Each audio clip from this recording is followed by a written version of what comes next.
Hello, everyone, and welcome back to our second episode of Connections That Count.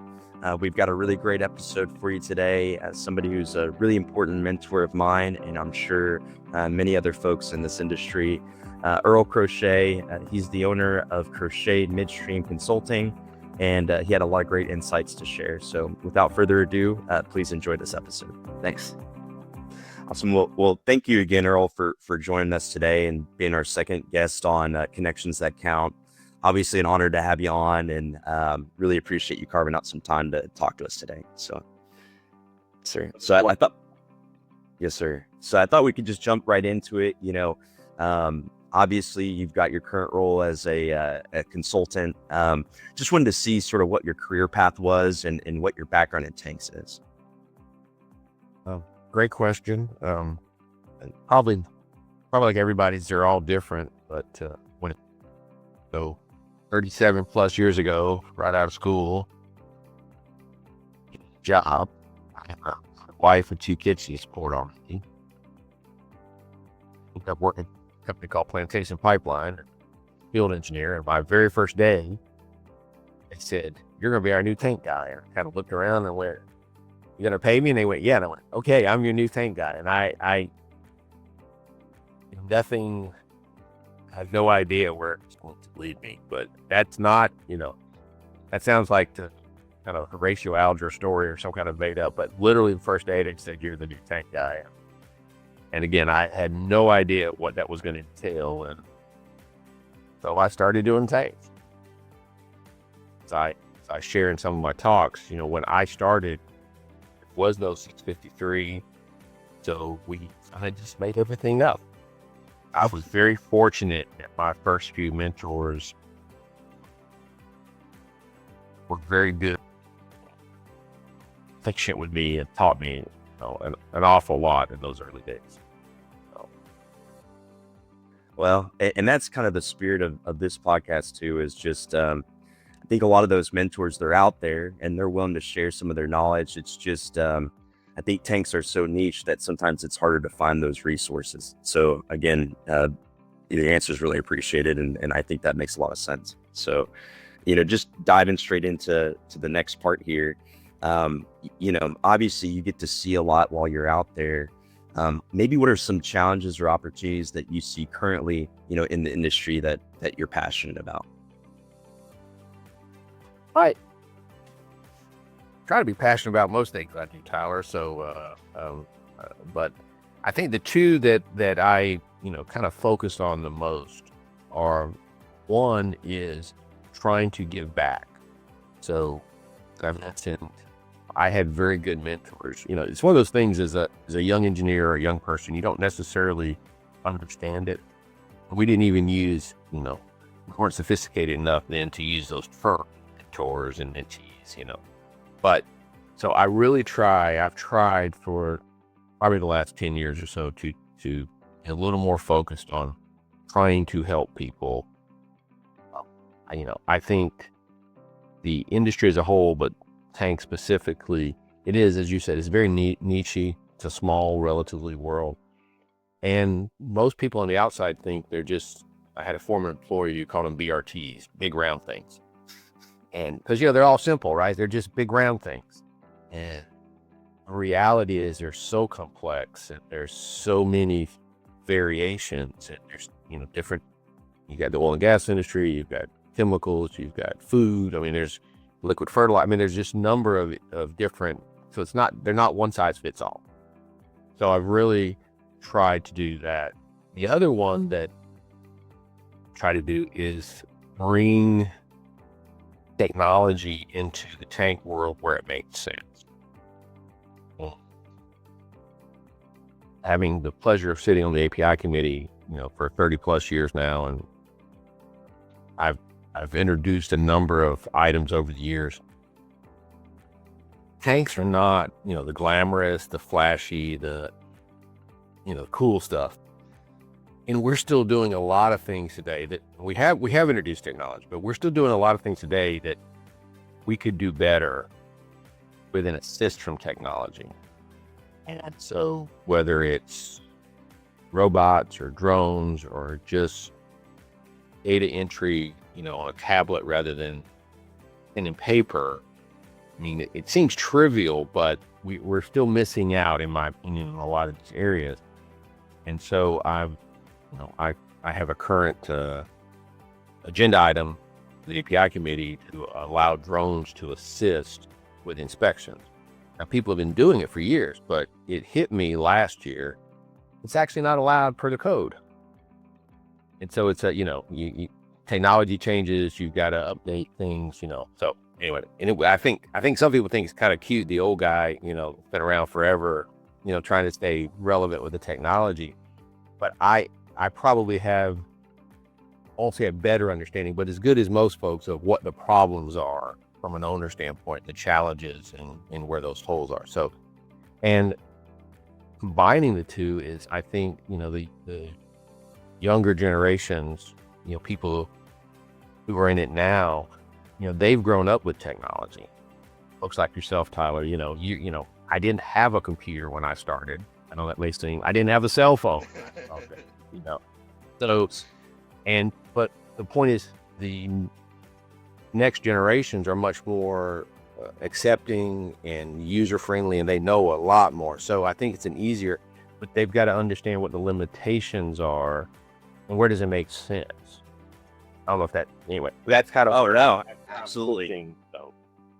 And I think it's a huge help just from my perspective, because I absolutely agree with your perspective there, that you got to think, when you got to these refineries and you see how certain things are done, wow, like an app or a phone or, some sort of supplement might end up helping, move things along, make it safer, make it easier to understand. And so your work there is greatly appreciated, because I think what you're able to do is breed your experience and your knowledge, and hey, I've done it, so I understand how the technology supplements, versus maybe younger folks like me who are excited about the technology but don't fully understand how it fits into the gaps that somebody like yourself can see. So anyways, I just thought greatly appreciated there. So, well, it and it works. I mean, one of my last projects as an owner operator was finally getting the monthly tank inspections on tablets, and to show you how long and slow a process this can be. So back in the late 90s, I just got into management. I was running a facility. I had 48 tanks, but I was still part of the tank integrity program. So I was still part of one of I wasn't the old guy at that point, Tyler, but I was one of the more experienced guys. So the way we used to do it was you printed off a form, you walked out in the field, you checked the boxes, came back in, you typed it into your computer so that it would be digital. So we came up with a way of making a PDA, personal digital assistance. Think of a cell phone without cellular, and to go out in the field. And one of my mentors in tanks and project management, so we came up with this idea. We took the form, put it on an HP, a Hewlett Packard little PDA, and you do it. So you took a little stylus and you could walk out in the field, and then you didn't have to retype. You could just go back in, you plug it in, it's good. Well, we tried it on somebody's PDA, and then we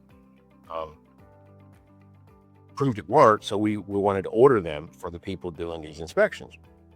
We tried to go through procurement, and we tried to order these HP PDAs, and procurement kicked it out, saying we don't buy PDAs. So I was kind of, crestfallen, and my mentor on that said, no, call them, resubmit it, but call them tank entry devices. And so the exact same thing, we put it back through procurement with as a tank entry device, and they ordered it. And they ordered it when we started using it. Perfect. And it was the first place, this, kind of the beginning days of the internet, things when you've had to start keeping your passwords. And so to this day, I probably should share stuff like this, but so on my computer, Tyler, there is an Excel file that says, okay, tank entry device, and that traces its origin all the way back to those PDAs where I first started keeping track of the different passwords I had to keep. But it's a tank entry device. So that that was 25, 26 years ago.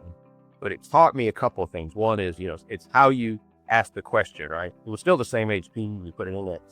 The really sad part is you literally go 20 years in the future. So in 2019, that same form was still being used by my former employer to do monthly inspections.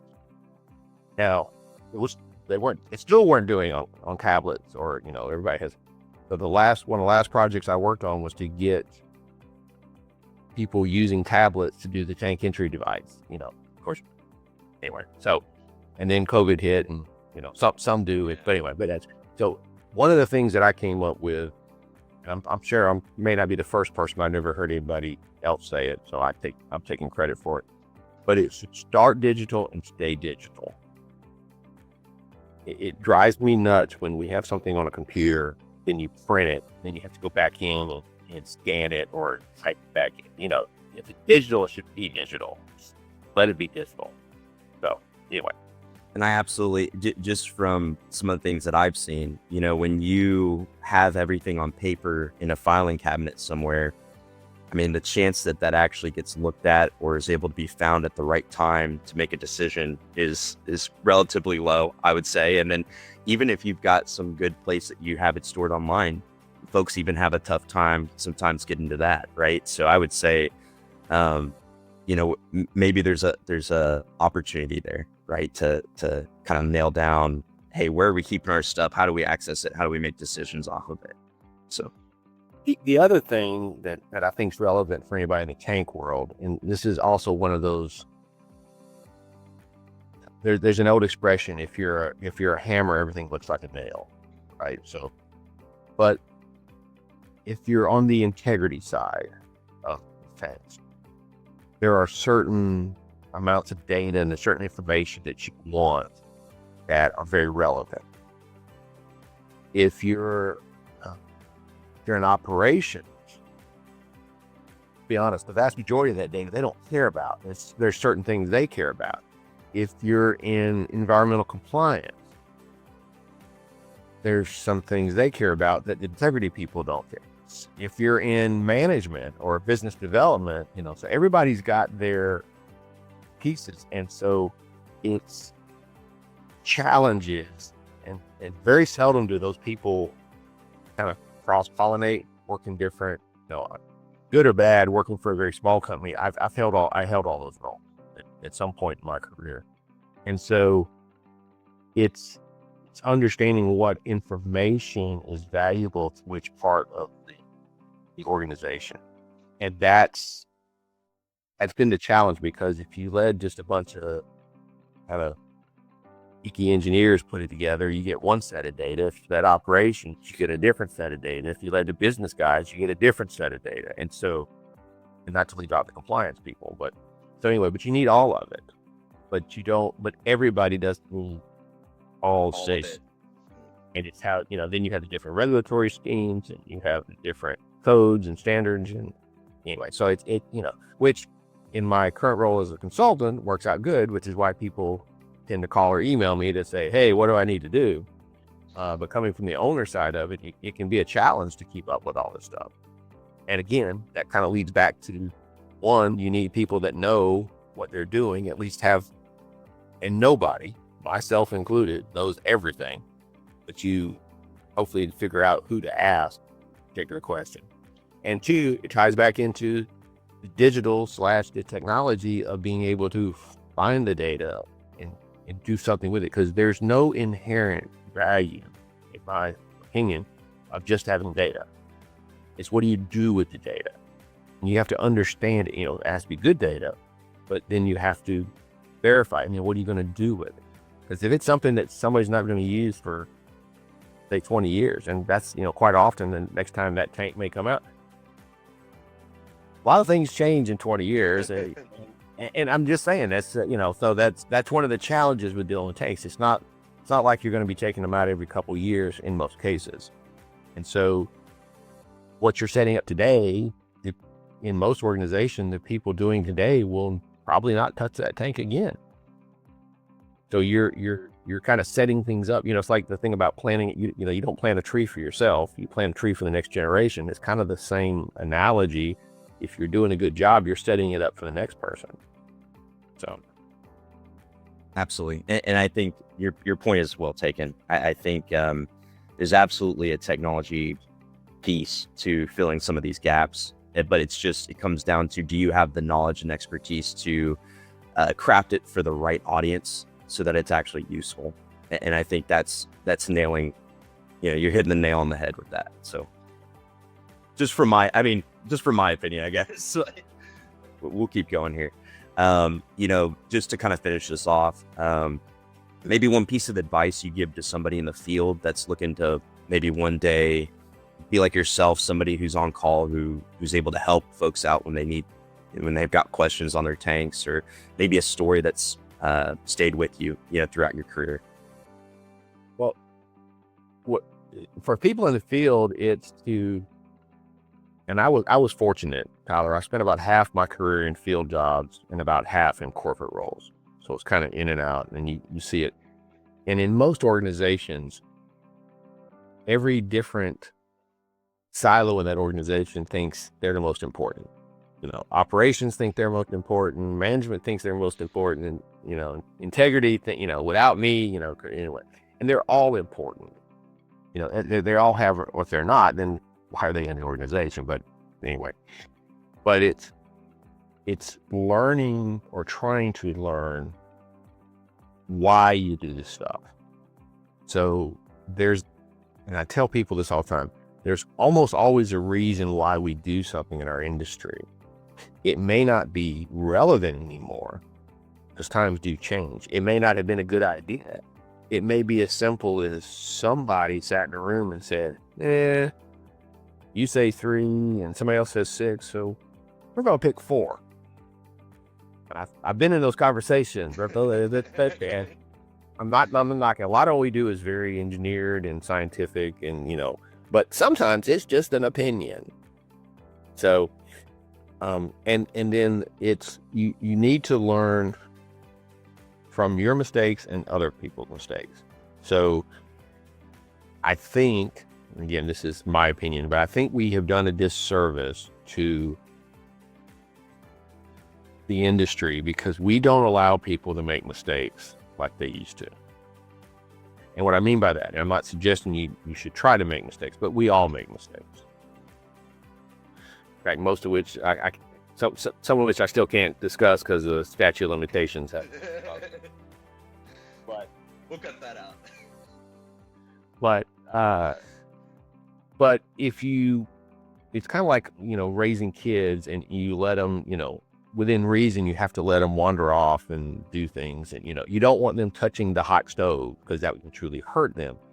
But certain things you go, okay, yeah, if you run and you fall, skin your knees up, you'll either learn a lesson or you're going to have skin knees. And, it's kind of, and so what I mean by that is that when you make a mistake, quite often there's a learning of that. And so you've got to learn from yourself and others. And if you create situations where, no mistakes are tolerated, I don't mean gigantic ones or intentional ones, then people don't learn from that. And so story, and I could waste your time and everybody else's time because I got plenty of stories. But so I was doing I had to clean a tank. I was in charge of cleaning and inspecting tanks early in my career. And we were going to clean a tank. It was a relief tank, 60-foot diameter. And it was on a Monday because we had a big tie-in on Wednesday that needed to tie into the line that went to the tank. So easy job. It was about 3 hours from my base location. So had it all planned out. And get up early, drive up there, clean the tank on Monday, come home. We got up there, took the manways off, and it was a skin and pontoon roof. And it was sitting in the middle of the manway. So they forgot to put it on high legs, so it's on like 3-foot legs. So my first boss, who was had moved on and was now was in charge of this multi-million-dollar project, was running it. So I went to him and said, "Hey, took the landways off. Tanks, they forgot to set legs." And he was sitting there, and he was very, very Mr. Engineer. He looked at his watch and he went, "We're doing a tie-in Wednesday morning at 8 a.m. I went, "Okay, how am I supposed to clean it?" He's like, "That tank has to be cleaned by Wednesday at 8 a.m. So anyway, we cleaned the tank on 3-foot legs, and anyway, lots of things that would not be, I would not advise people now, and most of which are probably illegal now, the fine space and all that. But anyway, and then so the next day, but then I had to call my wife and say, "Oh, honey, I'm not coming home tonight. I got to stay." So the next day we get in there, and about half the pontoons have product in them. So now it's Tuesday, so I'm not going home Tuesday either. But long story short, by Wednesday at 8 a.m., the tank was clean and okay, and they did their multi-million-dollar tie-in, and I finally got to go home. So some lessons learned is you need to check and double check on the critical stuff. You should never leave home expecting to come home that same day without a change of clothes, at least, because I had to go to Kmart. Shows how old it is. It was Kmart, it's not Walmart, to buy clothes. But it taught me, it was like an impossible situation. It really wasn't impossible. It was just very difficult to do. And from that point forward, it's kind of like, well, heck, if I can do that, pretty much I can do anything. Yeah, I can do anything. So it's one of those moments, that it's a lot more fun telling a story now than it was back then. Doing it. But again, it wasn't my mistake was not double or triple checking with somebody else. So I'm not the one that didn't set the legs, but it didn't matter because I had to do my job to do another job, to benefit another job. So it's all these things are related. So that was to me, that was one of those aha moments. I went, okay, well, I guess we'll work it out. It's how much time, it's how much effort, it's how many, you have to kind of, I know we've used this too much, but think outside the box. How can we do this? I know that we've got normal. Okay, we've taken normal or the regular procedures off the table. Now what do we do? And there's normally a way that you can make this work. You got to be safe. You got to be, compliant with regulations. You sure don't want to get anybody hurt. But sometimes you just got to figure out a way around it. So anyway. Your point is well taken. And I think just to wrap it up with the bow is, when you have standard protocols, you have the way it's always been done. But that doesn't always necessarily mean it's the only way that it can be done. And I think when you have great resources and mentors like yourself, that's when you can kind of think outside the box or get a little more creative and still get the goal, hit the goal, but maybe you did it in a little bit more of a creative way, So anyways, I just wanted to say, I really appreciate you taking the time to be here today. And I think for anybody watching, hopefully you liked the episode. Please give us a like and just a comment on anything that you saw or anything you'd like to discuss. And everybody can find Earl at, on LinkedIn at his address there. So please, go give him a follow or a connect and we'll keep learning, just like I have. So thank you again, Earl. I appreciate your time.